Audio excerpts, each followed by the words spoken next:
Hi, my name is Jerome Bradford. This is my music journal where we explore music album by album. So let's just jump right into it. What you got in the concert? Why was that? All right. It's good to be with you again this Sunday, Nathan, to discuss Absolutely. about a landmark album. Well, Absolutely. And on to you, man. It's great to be back here with you, Jerome. yeah, it was a nice little break for us. Yeah, we're Yeah, heading into the spring semester 2022, and yeah, Jerome's Music Journal is on the way, man. right. Yeah, we'll have plenty more. So this isn't gonna stop. Today we're reviewing Green Day Dookie. Do you just want to dive right into it, man? Absolutely. Okay. So the reason that I picked this album marks a transition in time and place. This was released February 1st, 1994, a couple years after the grunge movement. So music at that time was very serious. I don't want to say it wasn't fun, but bands were talking about serious subjects, politics, broken home, isolation, all that stuff. Nirvana was a very heavy band, kind of raging against capitalism, stuff like that, other grunge bands. And then you have this band coming in, Green Day, who is very lighthearted, kind of jokey, doesn't have that same sense of humor. You can even look at the way that the media found them. The grunge movement was very insular. If you were a music journalist and you were not connected into that scene, you were not welcome. It was kind of like, we don't want fame. We don't want to be on MTV. Green Day was a very different band. They wanted to reach a wider audience, wanted to be on TV, wanted to get their music known. They were a little less jaded, I want to say, about the whole mainstream music. Um, and we can go right into that with the stakes for this album were very high. Green Day rose out of the Berkeley punk scene. Um, the difference between that scene versus an LA scene, it was very friendly. They played at Gilman Street, close knit family. Green Day was kind of that band that if you asked your mom to go to, she would probably say yeah, as opposed to saying, "Can I go see Black Flag or Suicidal Tendencies?" Those bands were a little rougher, and that actually helped form the Berkeley scene. The Berkeley scene was for people that wanted to get away from that um, violence of LA. Not that every show was violent, but some of those shows came with territory. Gilman Street was kind of, as I said before, your mom would be okay with you going there. Mm-hmm. Um, a precursor to what most people don't know for this album, the stakes were very high for Green Day. This was their first major label debut.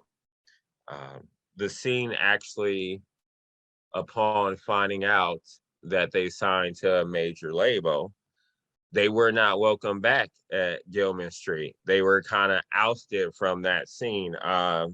Billy Joe was quoted as saying that this was a shaky time for me because whether this is a big success or big failure, I can't go back to the scene that birthed me. So imagine that. Imagine being this is your first major label album and the stakes are already high for any artist from any genre, but having that on your back, I can't go back to the scene that birthed me.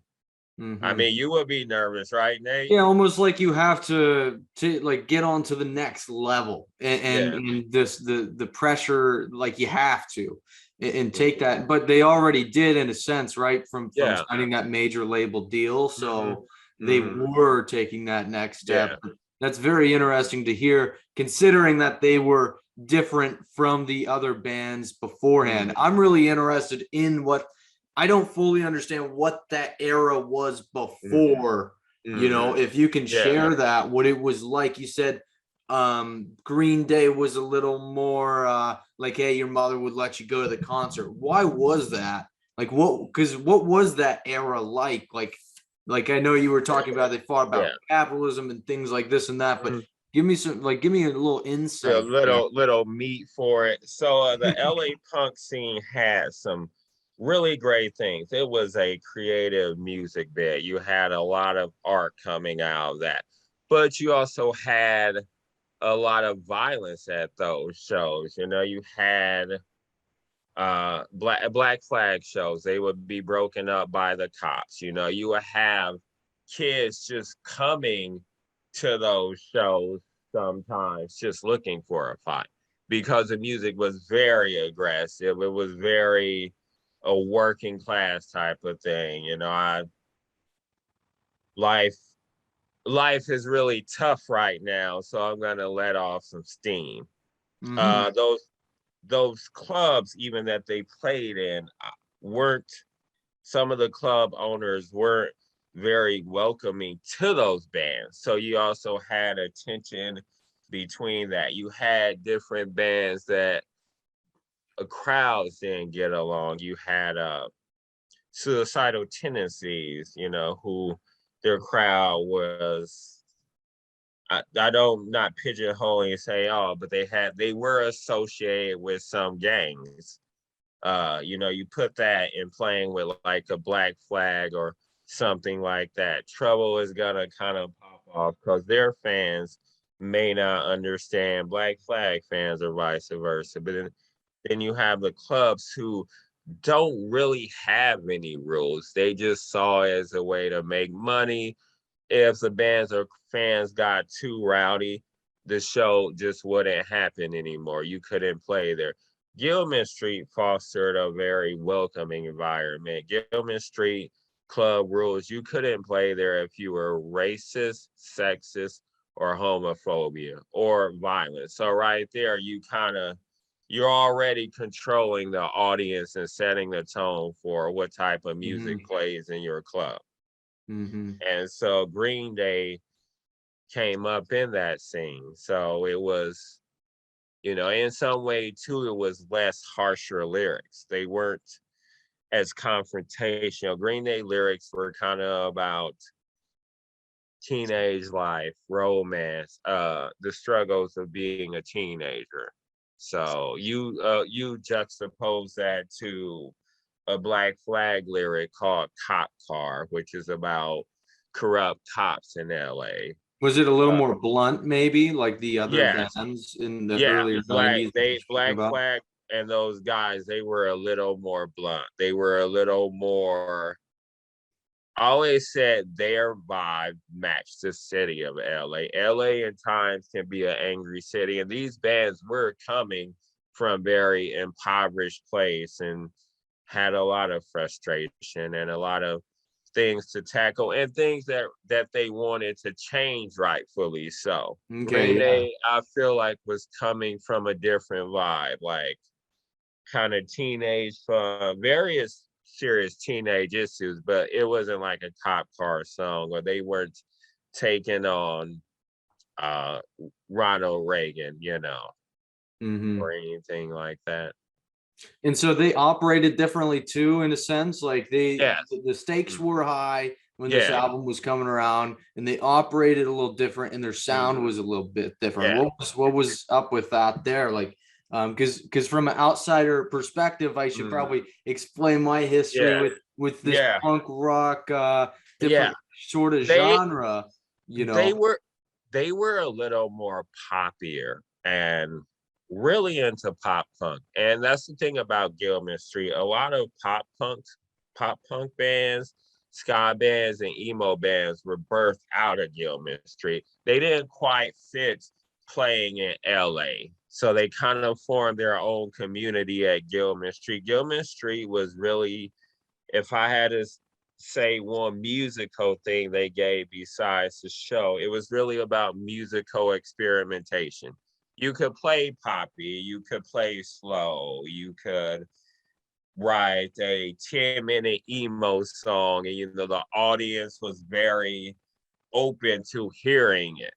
Okay, a lot more like optimistic and open for it, which is super Yeah, special, by the yeah, way, knowing that you have that opportunity laid out yeah, right in front of definitely. you for that. You Um, know, yeah, see, I wanna hear about the sound of it because this is a little bit before my time, but I did grow up hearing like the song on the album When I Come Around, yeah, super yeah, famous, huge song. yes, Green Day had some major songs that leaked mm, into the mm, mainstream sort of ears. I mean, yeah, I wasn't, my parents weren't into that genre. I mm, wasn't, and the yeah, people that I was kind of around necessarily weren't, but we knew some of these yeah, songs and we heard them and we liked them too. yeah, yeah, So that's really cool when you're talking about the bands that that were before Green Day and how it was a yeah, lot more aggressive. mm, Aggressiveness isn't going to be necessarily the mainstream, right? At yeah, least in the yeah, early 90s, yeah, it was a mm, little different yeah, age. But knowing that Green Day like came even to a guy like me that wasn't mm, even born until 2000, for mm, example, it's like it was super cool, and I'm curious what that sound was like.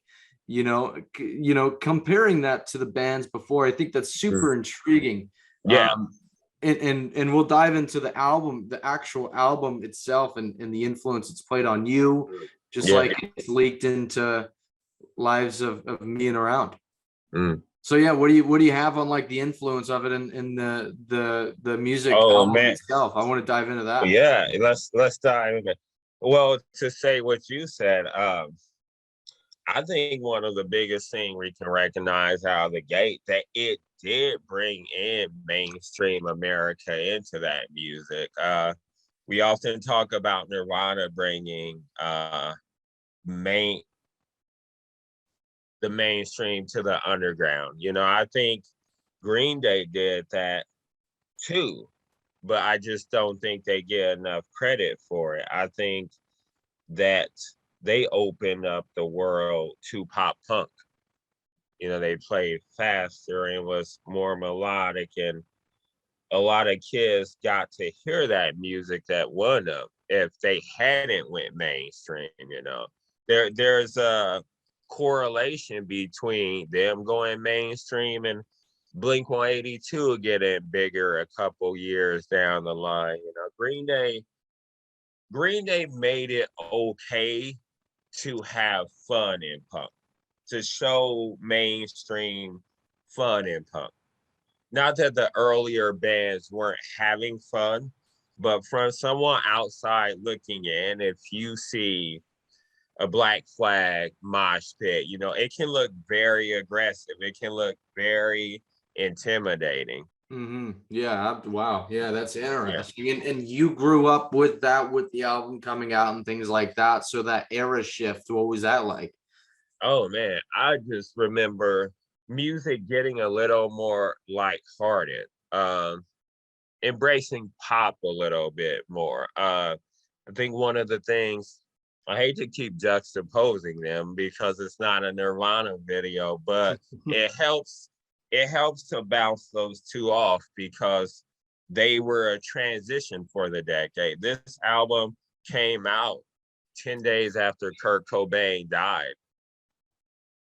So I just remember music getting fun and getting a little bit lighthearted. When Nirvana and the grunge movement was out, granted, they were talking about important things, but it was almost like you treat music serious.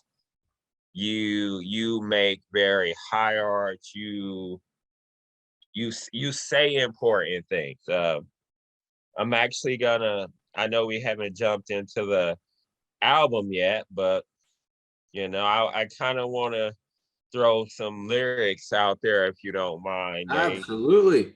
You look at the song Longview. It's just about him sitting on his couch a day and like his aggressions, and there's a sense of humor that wasn't really done a lot like prior during that grunge period, you know. Yeah, super cool. And that's in that album, or that's in that genre in particular too. That lightheartedness started to come Yeah. around. And so Yeah. how did people receive that when it got released? Like Oh man. the fans of the Black Flag or you know, things like that. It was you because again, not to go back too far, but the stakes were high. You're talking about. Yeah, They the had their major stakes were deals. high. They could not go back to Gilman Street. You know, it was 50-50. Some loved it, some hated it, just with all music. But I think the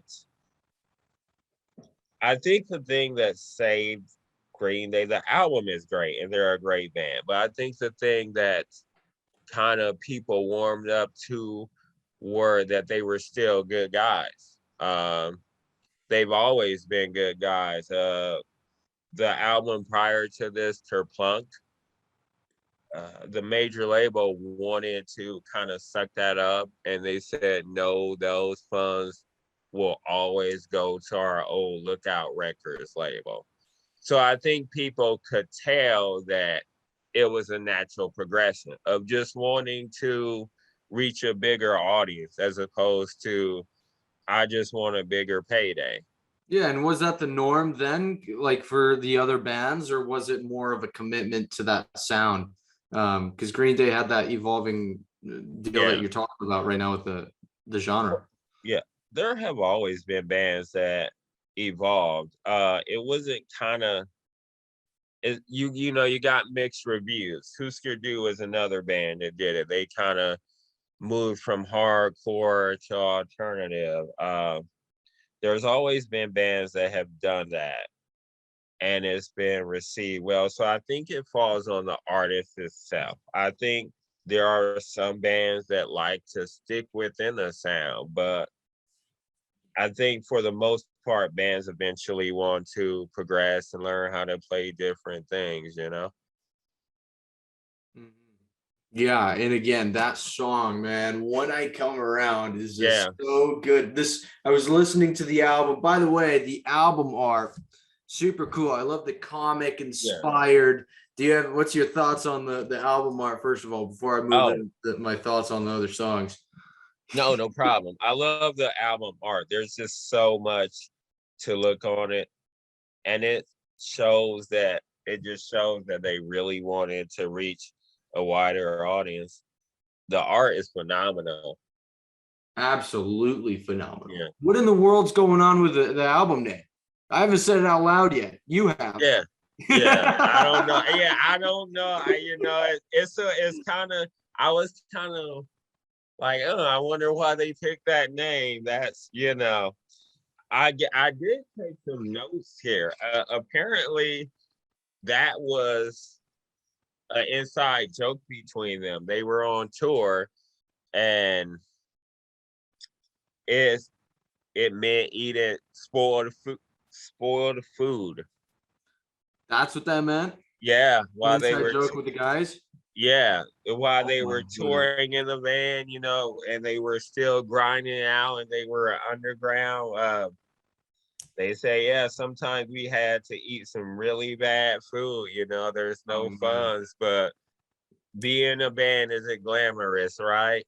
Not Yeah, at and first. well, that goes to show that it was a special kind of group of guys. The fact Yeah, that an inside joke led to being one of their yeah, big major label records, yeah, yeah, that's yeah. special in itself.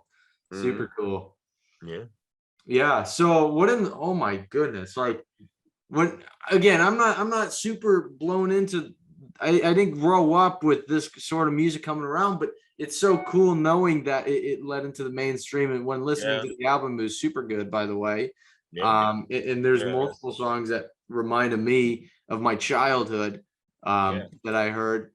Yeah. Yeah. Just keep giving us some insight of Oh your man, yeah. I perspective think on it, man. I think the thing that sells the album is a lot. There's a lot of hooks.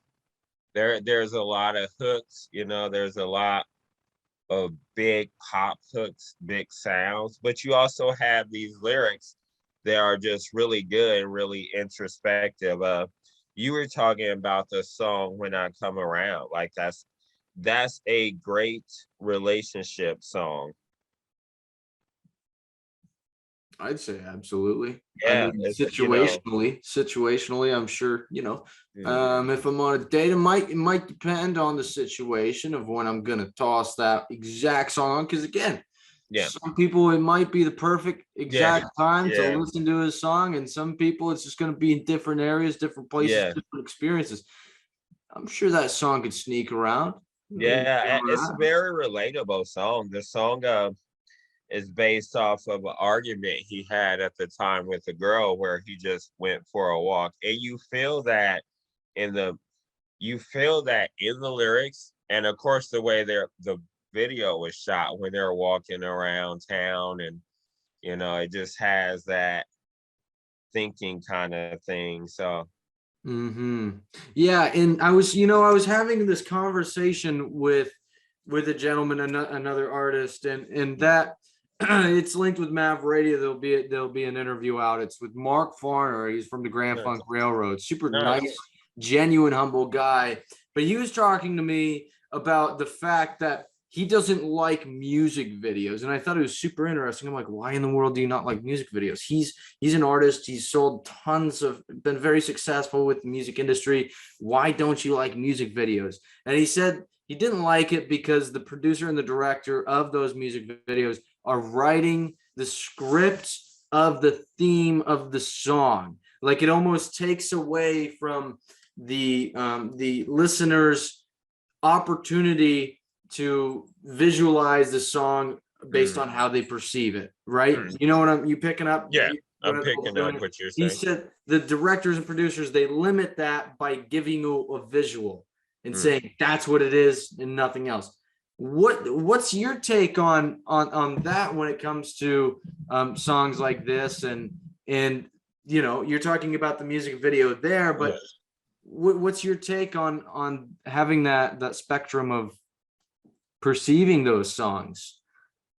I like it because it helps me visualize, but then again, depends on the song. I've seen some music videos where they get very creative, and so I don't think music videos are necessarily a bad thing. I think it's all on how it's done. I think sometimes you'll get even funny band humor that comes out of music videos. Like, you've seen that in Green Day videos where they're just hilarious. Like Basket Case, which is on this album, is a very good example. It's just a fun video. And they're giving more of an inside look of Yeah, the band visually, which is yeah, super cool. I yeah, love music videos, and yeah. the Green Day's take on it.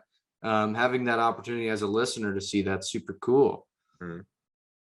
So yeah, man, super cool. But it leaks into the theme of it, and what they were thinking. The argument is okay. It limits the theme, having a visual on it. Yeah. But you wanted to speak about the themes of the sounds on the album. So take us a walk down that road on this album called what's the name of this album called?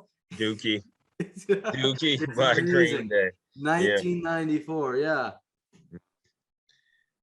Yeah. Well, the themes of the album, one of the themes that I picked up on this album, there's actually a lot of romance on this album. There's actually quite a bit of songs about girls. I don't know if it's the same girl as Barry was. Billy Joel will be the one to answer that, but that's the theme on it. I definitely see isolation on it. I also see just humorous stuff on it too. Um, Burnout, the way that it even opens,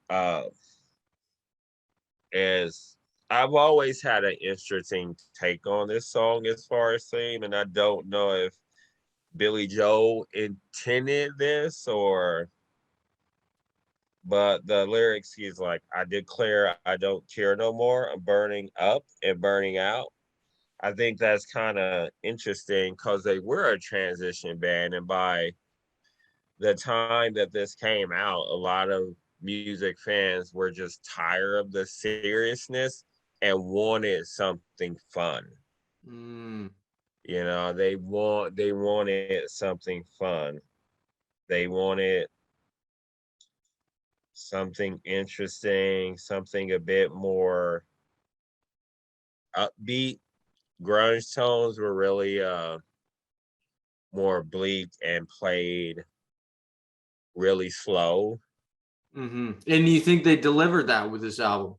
Oh, I think they did. One of the things that I always like is the guitar when Burnout starts. It wakes you up. It shoots. You're like, okay, here we go. It doesn't start off slow. It's here we go. And you know that you're gonna be in a ride for when an album kicks off like that. Hmm.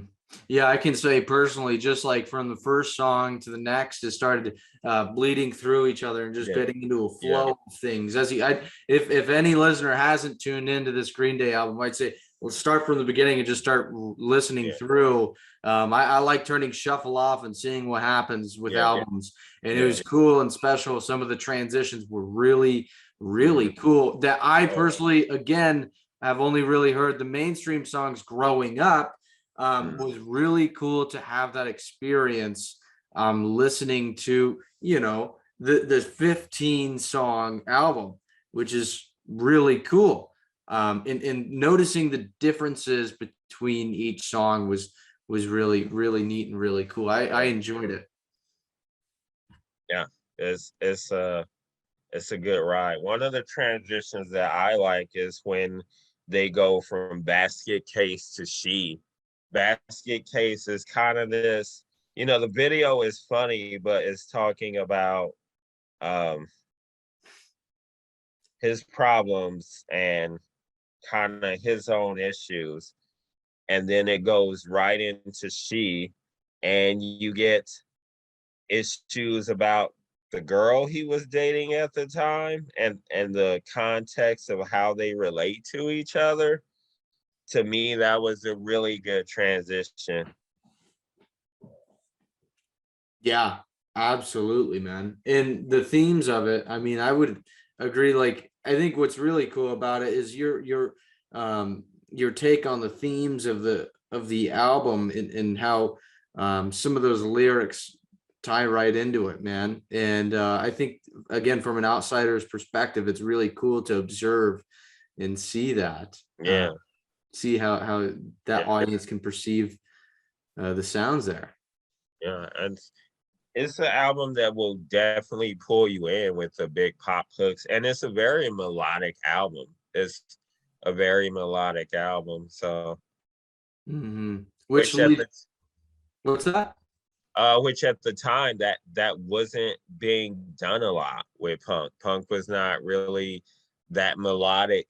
So, but they Okay. just full on embrace the melodic tones, which I'm Mhm. glad they did. We have a classic because of it. Absolutely. And I just see, I mean, what can go wrong with adding some melody with it Yeah, and seeking that optimism, man. I think yeah. that, I mean, that's I'm, something. If your goal is to go a little more, see, there's some sometimes there's some little derogatory feeling when you say the word mainstream, but it's yeah, really broadening your audience's yeah, vision and field of view, which honestly is a great thing if you're thinking mhm, about that genre in yeah, particular. I mean, opening everyone's eyes, right, yeah. is Mm. super cool. You But see, with that goal in mind, having those stakes there, signing the record deal, adding more melodic sounds into there, it sounds like a good concoction for a successful yeah, album there. yeah, It's like they had the goal and they yeah. accomplished that. I figure, you know, for me, they had the perfect meld. They had a melodic album, but they had the lyrics to deliver. I do think that's part of it. I think you can have a very melodic album, but if the lyrics are don't pull someone in, I've always been you can play something very melodic, but if you want to grasp me by the heart, give me some good lyrics on top of it. Mm-hmm. Mm. Yeah, and kid, that ties right into relatability, man. And it's super cool when listeners can relate to Yeah. music, especially again that genre is it's a special one, and being able to tie and relate to the audience members is a very special thing. But what about the impact that it left off? You're talking Oh about the man. lyricism, you're talking Yeah. about the melodies and the Yeah. sounds and everything, and it left an Yeah. impact. What's going Well, on? for me, the impact that it left, it allowed musicians to have fun. Um, it allowed musicians to experiment. They're not there's not a correlation music wise, but there's a big band turnstile right now. They have a very experimental album. And I even see some of Green Day on that and the way that they took chances. And as much as it's hard to do that in the punk world, it's 10 times as hard to do it in the hardcore subgenre. So, they left that door open. Green Day left that door open for undergrounds to be like, I'm gonna experiment with all types of things. I'm gonna even um, go on TV, make videos. A lot of bands didn't make too many music videos from that time. Uh, Even the way for me, the way they interacted with the journalism and the fans was very playful. I tell people watch their first performance at Woodstock. Have you ever seen it, Nate? I have not seen it. No. So it turned into a huge mud fight. Oh Uh, yeah. yeah, like someone threw mud, they started throwing mud back, and they were vibing, uh, relating with the audience. Not that the grunge fans didn't relate to their audience; it was just a very different thing. I don't know if you would have a big mud fight, pre Green Day era, because it was very, like I said, it was serious. The tones were very serious. Green Day had this kind of humor to them, almost like teenage like humor and just jovialness to them. Hmm. And it was received well from the audience too, which is Yeah, super it cool. was. Was there a shift in the culture of it or the genre in general? Did other bands start like having that lightheartedness or different things like Yeah, that? yeah. I think you saw that. I think you saw that. I think you saw that in the next wave bigger, where you had the Blink 182s, the Sum 41s, where they were very just fun and playful and wanted to make punk rock fun. It didn't worry about those whole DIY rules. Should I sign a major label? Shouldn't I? What will the scene think of me? Will I be kicked out? All those pretense were gone. Hmm. Yeah. Wow. Yeah, that's super cool, man. Just Yeah. opening up the gate a bit. Yeah. And this is in the 90s, the mid Yeah. 90s or so. Yeah. Um, Man. yeah, in the impact that it left, it did make an impact. And I don't know, I Mhm. think you're talking about how it was underground. Do you think that genre in general? This is also by this time where hip hop in the early Yeah. 90s were coming and bouncing off and hitting hard too. Yeah. Uh, Progressing through the 90s. Was there a relationship between the genres at all that you know of personally? You lived through it and were there in a sense. Well, I think there's always been a relationship there since the inception of when in the 70s when Ramones and Bonnies were playing CBGB. Fab Five Freddy was DJing stuff for them. He was going to see punk bands. So there's always been that kind of cross cultural movement. London punks used to love reggae, so there's always been an overlap between those two. Mhm. Yeah, well, that's super insightful. Yeah. Because when I think of the 90s, I think of my first thing is Biggie and Pac. You know, I'm thinking of the guys in the birth Yeah. of hip hop and in the huge amount of sampling that started occurring, and just how revolutionizing music was in the 90s. Even though 90s is probably the decade in which I've listened to the least music from. I'll be honest, other than some of the 90s hip hop. I'm least knowledgeable, but like Blink 182 is absolutely amazing. The Green Day that was coming out, again, this album, very influential. Again, it's impacted not just me. When I come around, Welcome to Paradise is just like that hook. It's like it just kind of it's with you all day. it makes me think of Paradise in another way. Like it's not like the yacht rock that I'm tuning out to, that kind of Paradise. It's a different sound, which creates a different kind of feeling, which I think is super cool. That's an impact. I mean, just speaking on that, and one thing that I always thought was brilliant about that song, because it's a very ironic song. If you just look at the title, you're like, oh, okay. But then you listen to the lyrics and you're like, God darn, this is not really, none of this is happy. None of this is paradise. It's like, but you get that sarcastic sense then, like, oh yeah, this is where I live. Welcome to paradise. You get that. Mm-hmm.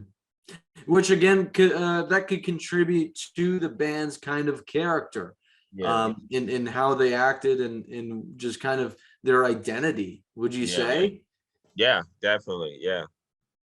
So I could say from an outward perspective, again, that impact that it's laid out on the world, pretty significant. And this is when the stakes were high and you pull something off like that with a beautiful album art that is just it's made for the outer world, the wide audience, that's special. They were onto something and they hit the home run. And they had to hit the home run too. So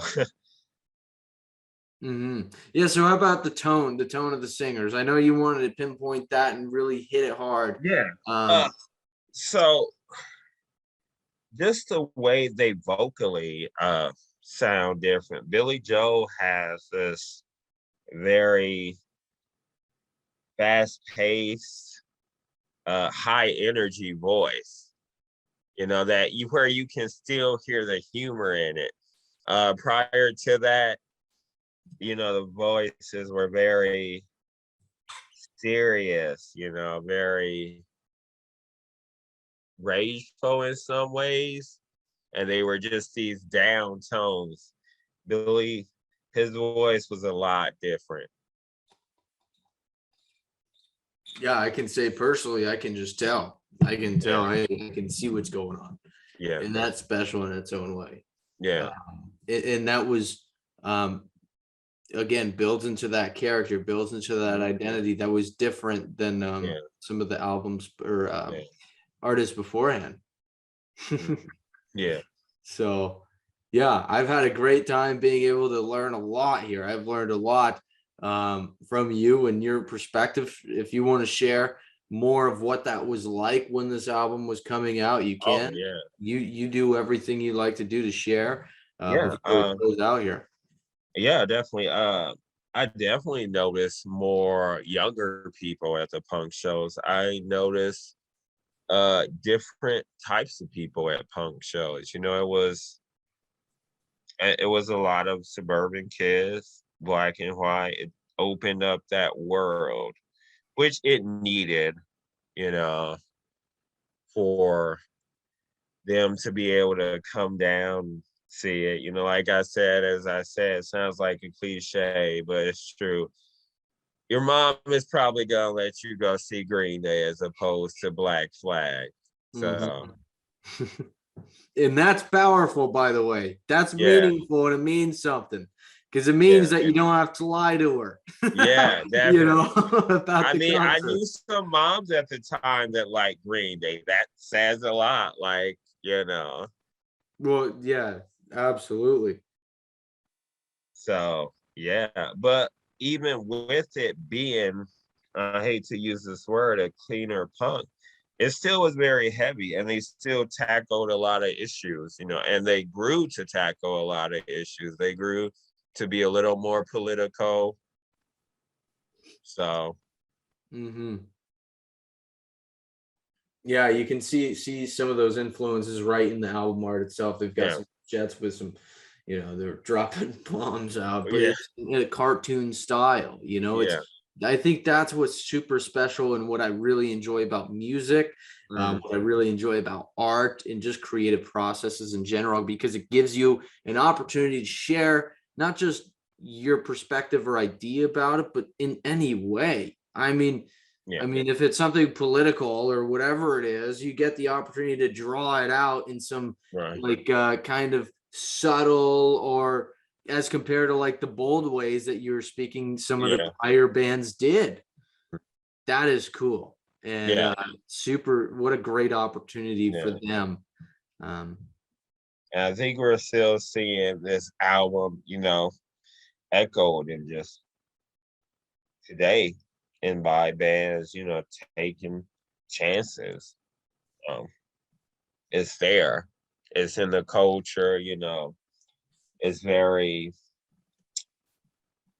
different and needed. I even think you see some of that activism too from the Gilman Street in the culture today. People want to have fun. I noticed that punk bands and even hardcore bands some have been like having more fun, using bright colors. I mean, even just we talk about this album. This album has a lot of bright colors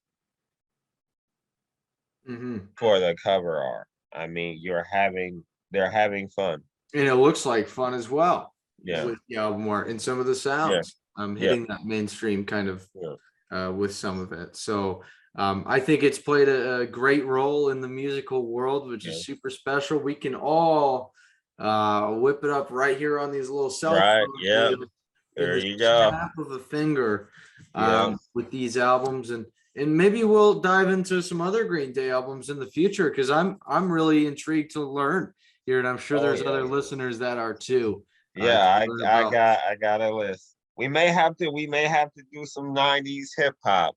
I don't know much about that. I'll have to deep dive. I was kind of more into the underground hip hop, but we definitely gotta do some hip hop. Yeah. So So listeners out there, keep tuned and stay tuned, yeah, because we'll come around and do one. yeah. Absolutely. And our listeners out there, if there's an album you want us to tackle, let us know through social media.